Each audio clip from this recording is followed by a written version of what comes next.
ओम शांति। 7 जनवरी 2023। ईश्वरीय महावाक्य। आज की ज्ञान की मुरली। मीठे बच्चे, तुम्हें बाप द्वारा बाप की लीला अर्थात ड्रामा के आदि मध्य अंत का ज्ञान मिला है। तुम जानते हो अब यह नाटक पूरा होता है, हम घर जाते हैं।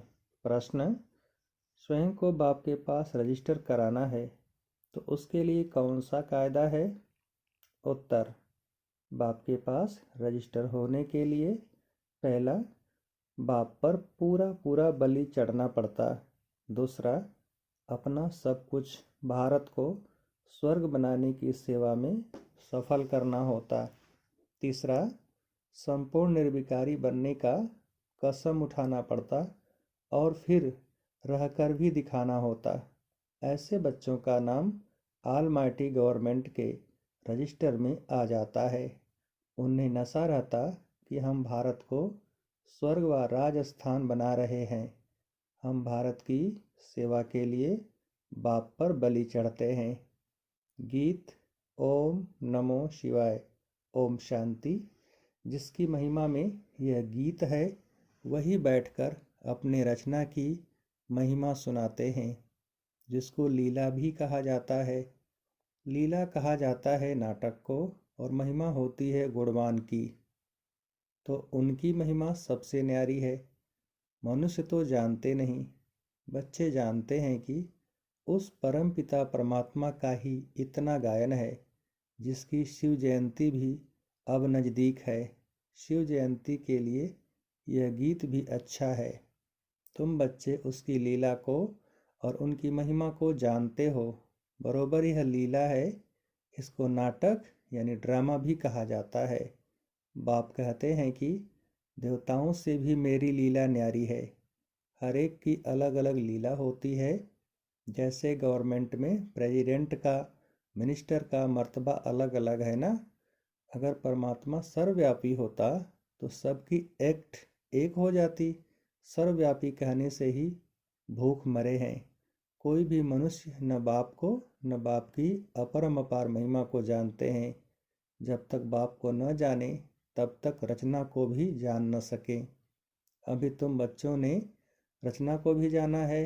ब्रह्मांड, सूक्ष्मतन और मनुष्य सृष्टि का चक्र बुद्धि में फिरता रहता है। यह है लीला अथवा रचना के आदि मध्य अंत की नॉलेज। इस समय दुनिया के मनुष्य हैं नास्तिक, कुछ भी नहीं जानते और गबोड़े कितने लगाते हैं। साधु लोग भी कॉन्फ्रेंस आदि करते रहते हैं। बेचारों को यह पता ही नहीं है कि अब नाटक पूरा होता है। अभी कुछ टच होता है, जबकि नाटक पूरा होने को आया है। अभी सब कहते हैं राम राज्य चाहिए। क्रिश्चियन के राज्य में ऐसे नहीं कहते थे कि नया भारत हो। अभी बहुत दुख है तो सभी आवाज़ करते हैं कि प्रभु दुख से छुड़ाओ। कलयुग अंत में जरूर जास्ती दुख होगा। दिन प्रतिदिन दुख वृद्धि को पाता जाएगा। वह समझते हैं सभी अपना अपना राज्य करने लग पड़ेंगे, परंतु यह विनाश तो होना ही है, यह कोई जानते नहीं। तुम बच्चों को कितना खुशी में रहना चाहिए। तुम किसको भी कह सकते हो कि बेहद का बाप स्वर्ग रचता है, तो बच्चों को भी स्वर्ग की बात शाही होनी चाहिए। भारतवासी खास इसलिए याद करते हैं, भक्ति करते हैं, भगवान से मिलने चाहते हैं, कृष्णपुरी में जाने चाहते हैं, जिसको ही स्वर्ग कहते हैं। परंतु यह नहीं जानते कि सतयुग में ही श्री कृष्ण का राज्य था। फिर अभी यह कलयुग पूरा होगा, सतयुग आएगा, तब फिर श्री कृष्ण का राज्य होगा। यह तो सभी जानते हैं कि शिव परमात्मा की सभी संतान हैं। फिर परमात्मा ने नई सृष्टि रची होगी तो जरूर ब्रह्मा के मुख द्वारा रची होगी। ब्रह्मा मुख वंशावली तो जरूर ब्राह्मण कुलभूषण होंगे। वह समय भी संगम का होगा। संगम है कल्याणकारी युग, जब परमात्मा ने बैठ राजयोग सिखाया होगा। अभी हम हैं ब्रह्मा मुख वंशावली ब्राह्मण। बाकी तुम कहेंगे हम कैसे माने कि ब्रह्मा के तन में परमात्मा आकर राजयोग सिखाते हैं। तुम भी ब्रह्मा मुख वंशावली बन राजयोग सीखो तो आप ही तुमको भी अनुभव हो जाएगा। इसमें बनावट की व अंधश्रद्धा की कोई बात ही नहीं। अंधश्रद्धा तो सारी दुनिया में है, इसमें भी खास भारत में गुड़ियों की पूजा बहुत होती है। आइडल प्रस्थ भारत को ही कहा जाता है। ब्रह्मा को कितनी भुजाएं देते हैं? अब यह कैसे हो सकता? हाँ, ब्रह्मा के बहुत बच्चे हैं। जैसे विष्णु को 4 भुजाएं दिखाते हैं, 2 लक्ष्मी की, 2 नारायण की, वैसे ब्रह्मा के भी इतने बच्चे होंगे। समझो 4 करोड़ बच्चे हो तो ब्रह्मा की 8 करोड़ भुजाएं हो जाएं, परंतु ऐसे है नहीं। बाकी प्रजा तो जरूर होगी। यह भी ड्रामा में नूंद है। बाप आकर यह सब बातें समझाते हैं। वह तो समझ नहीं सकते कि आखिर क्या होना है। कितने प्लान्स बनाते हैं, किस्म किस्म के प्लान्स बनाते हैं। यहाँ बाबा का तुम बच्चों के लिए एक ही प्लान है, और यह राजधानी स्थापन हो रही है। जो जितनी मेहनत कर आप सामान बनाएंगे उतना ऊंच पद पाएंगे। बाप को नॉलेजफुल, ब्लिसफुल, रहम दिल कहते हैं। बाप कहते हैं मेरा भी ड्रामा में पार्ट है। माया सब पर बेरहमी कर रही है, हमको आकर रहम करना पड़ता है। तुम बच्चों को राजयोग भी सिखाता हूँ, सृष्टि चक्र का राज भी समझाता हूँ। नॉलेजफुल को ज्ञान का सागर कहा जाता है। तुम बच्चे जानते हो, किसको समझा भी सकते हो। यहाँ अंधश्रद्धा की तो कोई बात ही नहीं। हम निराकार परमपिता परमात्मा को मानते हैं। पहले पहले उनकी महिमा करनी चाहिए। वह आकर राजयोग द्वारा स्वर्ग रचते हैं, फिर स्वर्गवासियों की महिमा करनी चाहिए। भारत स्वर्ग था तो सभी सर्वगुण संपन्न, 16 कला संपूर्ण थे। 5000 वर्ष की बात है तो परमात्मा की महिमा सबसे न्यारी है। फिर है देवताओं की महिमा। इसमें अंधश्रद्धा की कोई बात नहीं। यहाँ तो सब बच्चे हैं, फॉलोअर्स नहीं हैं। यह तो फैमिली है, हम ईश्वर की फैमिली हैं। असल में तो हम सब आत्माएं परमपिता परमात्मा के बच्चे हैं। तो फैमिली हुई ना। वह निराकार फिर साकार में आते हैं। इस समय यह वंडरफुल फैमिली है, इसमें संशय की बात ही नहीं। शिव की सभी संतान हैं, प्रजापिता ब्रह्मा की संतान भी गाए हुए हैं। हम ब्रह्मा कुमार कुमारियां हैं।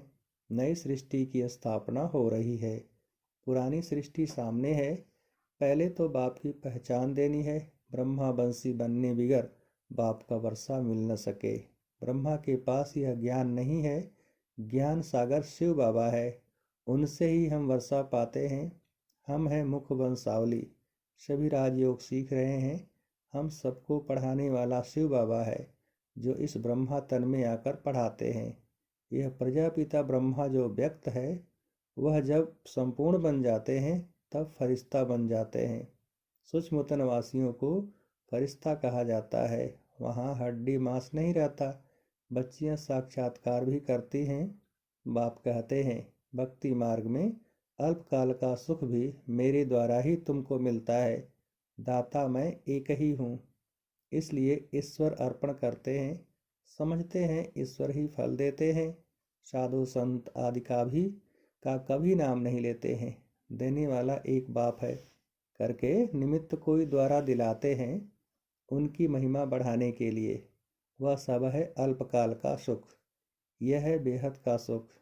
नए नए बच्चे आते हैं तो समझते हैं जिस मत पर हम थे उनको फिर हम यह नॉलेज समझाएं। इस समय सब माया की मत पर हैं। यहाँ तो तुमको ईश्वरी मत मिलती है। यह मत आधा कल्प चलती है, क्योंकि सतयुग त्रेता में हम इसकी प्रारब्ध भोगते हैं। वहाँ उल्टी मत होती नहीं, क्योंकि माया ही नहीं है। उल्टी मत तो बाद में ही शुरू होती है। अब बाबा हमको आप समान त्रिकालदर्शी त्रिलोकीनाथ बनाते हैं। ब्रह्मांड का मालिक भी बनते हैं, फिर सृष्टि के मालिक भी हम बनते हैं। बाप ने बच्चों की महिमा अपने से भी ऊंच की है। सारी सृष्टि में ऐसा बाप कभी देखा जो बच्चे के ऊपर इतनी मेहनत करे और अपने से भी तीखा बनाए। कहते हैं तुम बच्चों को विश्व की बादशाही देता हूँ, मैं नहीं भोगता। बाकी दिव्य दृष्टि की चाबी मैं अपने पास हाथ में रखता हूँ। भक्ति मार्ग में भी मुझे काम में आती है। अब भी ब्रह्मा का साक्षात्कार कराता हूँ। इस ब्रह्मा के पास जाकर राजयोग सीख, भविष्य प्रिंस बनो। यह तो बहुतों को साक्षात्कार होता है। प्रिंस तो सभी ताज सहित होते हैं। बाकी बच्चों को यह पता नहीं पड़ता कि सूर्यवंशी प्रिंस का साक्षात्कार हुआ व चंद्रवंशी प्रिंस का। जो बाप के बच्चे बनते हैं वह प्रिंस प्रिंसेस तो जरूर बनेंगे, फिर आगे व पीछे। अच्छा पुरुषार्थ होगा तो सूर्यवंशी बनेगा, नहीं तो चंद्रवंशी। तो सिर्फ प्रिंस को देख खुश नहीं होना है, यह सब पुरुषार्थ पर मदार रखते हैं। बाबा तो हर बात क्लियर कर समझाते हैं, इसमें अंधश्रद्धा की बात नहीं। यह है ईश्वरी फैमिली। इस हिसाब से तो वह भी ईश्वरी संतान है, परंतु वह कलयुग में है, तुम संगम पर हो। किसके पास भी जाओ बोलो हम शिववंशी ब्रह्मा मुखवंशावली ब्राह्मण ही स्वर्ग का वर्षा पा सकते हैं। किसको अच्छी रीति समझाने की मेहनत करनी पड़ती है। 150 को समझाएं तब उनसे कोई एक निकले। जिसकी तकदीर में होगा वह फोटो में कोई, कोटो में कोई निकलेगा। आप सामान बनाने में टाइम लगता है। बाकी साहूकार का आवाज़ बड़ा होता है। मिनिस्टर के पास जाते हैं तो पहले वह पूछते हैं आपके पास कोई मिनिस्टर आता है। जब सुनाते हैं कि हाँ आते हैं तो कहेंगे अच्छा हम भी चलते हैं। बाप कहते हैं मैं बिल्कुल साधारण हूँ, तो साहूकार कोई बिरला ही आते हैं। आने जरूर हैं परंतु अंत में। तुम बच्चों को बहुत नशा रहना चाहिए। उन्हों को समझाना है हम तो भारत की तन मन धन से सेवा करते हैं। तुम भारत की सेवा के लिए ही बलि चढ़े हो ना। ऐसा फिलैंथ्रोपिस्ट कोई होता नहीं। वह तो पैसे इकट्ठे कर मकान आदि बनाते रहते हैं। आखिर तो यह सब कुछ मिट्टी में मिल जाना है। तुमको तो सब कुछ बाबा पर बलि चढ़ाना है। भारत को स्वर्ग बनाने की सेवा में ही सब कुछ लगाना है। तो फिर वर्षा भी तुम ही पाते हो। तुमको नशा चढ़ा हुआ है। हम ऑलमाइटी अथॉरिटी के बच्चे हैं। हम उनके पास रजिस्टर हो गए। बाबा पास रजिस्टर होने में बहुत मेहनत लगती है। जब संपूर्ण निर्विकारी पने का कसम उठावे और रहकर भी दिखाए तब बाबा उसे रजिस्टर करते हैं। बच्चों को बहुत नशा रहना चाहिए कि हम भारत को स्वर्ग व राजस्थान बना रहे हैं, तब उस पर राज्य करेंगे। अच्छा मीठे मीठे सिकीलते बच्चों प्रति माता पिता बाप दादा का याद प्यार और गुड मॉर्निंग। रूहानी बाप की रूहानी बच्चों को नमस्ते। हम रूहानी बच्चों की रूहानी बाप को नमस्ते। धारणा के लिए मुख्य सार। पहली पॉइंट, हम ईश्वरी संतान एक ईश्वर की फैमिली के हैं। हमें अभी ईश्वरी मत मिल रही है। इस रूहानी नशे में रहना है, उल्टी मतों पर नहीं चलना है। दूसरी पॉइंट, भारत की सेवा के लिए ब्रह्मा बाप के समान पूरा पूरा बलि चढ़ना है। तन मन धन भारत को स्वर्ग बनाने में सफल करना है। पूरा पूरा फिलैंथ्रोपिस्ट यानी कि दानी बनना है। वरदान, परमात्म प्यार की छत्रछाया में सदा सेफ रहने वाले, दुखों की लहरों से मुक्त भव। परमात्म प्यार की छत्रछाया में सदा सेफ रहने वाले, दुखों की लहरों से मुक्त भव। विस्तार, जैसे कमल पुष्प कीचड़ पानी में होते हुए भी न्यारा रहता है और जितना न्यारा उतना सबका प्यारा है, ऐसे आप बच्चे दुख के संसार में न्यारे और बाप के प्यारे हो गए। यह परमात्म प्यार छत्रछाया बन जाता है और जिसके ऊपर परमात्म छत्र छाया है उसका कोई क्या कर सकता। इसलिए फखुर में रहो, यानी नशे में रहो कि हम परमात्म छत्र छाया में रहने वाले हैं। दुख की लहर हमें स्पर्श भी नहीं कर सकती।